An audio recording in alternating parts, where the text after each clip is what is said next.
ተናግራለች። ከዚህ በፊት እኔ የሄድኩት ሌላ ሰው ለማግባት ነበረ። ሀብታም የሆነ ሰውዬ አግብቼ ነበር።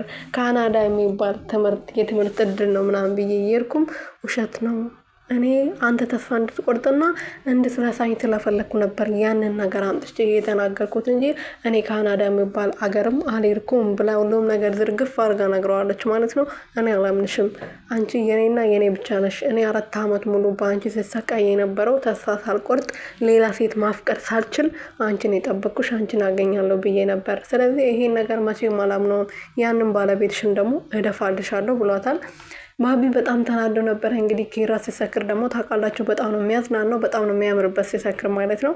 ያው የሆነ ነገር ሲናደን እንግዲህ መስከር ደስ ይለዋል ጽናት ላይ ማለት ነው። እዚህ ላይም ደግሞ እንደዚሁ በጣም ተናዶ ነበርና ሰክሮ ነበር እና በሌቦች ማታ ከሌሊቱ 6 ሰዓት ላይ በጣም ተደብድቦ ነበር ወደ ቤት የመጣው። ተደብድቦ እንግዲህ በጣም አሞታል እና ቬቨን ደግሞ ፍቅረኛው ናት። እሱ ባያፈቅራትም እሷ በጣም ታፈቅረዋለች። ቤተሰቦቹም የሚወዷትን እሷን ነው፣ ለክብራችን ትመጥናለች ብለው የሚያስቡት ፌቨን ነው ማለት ነው። ፌቨን እንግዲህ ከሐዋሳ ድረስ አዲስ አበባ መጣ ልጠይቀው።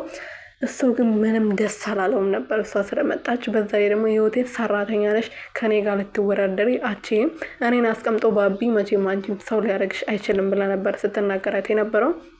እና እንደዚህ ብለሽ ለምን ትናገራታለሽ ብሎ ፌቨንን አስቀይሟት ነበር። እንዴት ለሰራተኛ ብለ እኔ ታስቀይማኛለህ ብላ ቅውጥ እያደረገችው ነበር። እና በሷ ምክንያት ደግሞ የባቢ እህትና እናት ህይወቴን ከቤት አባሯታል ማለት ነው።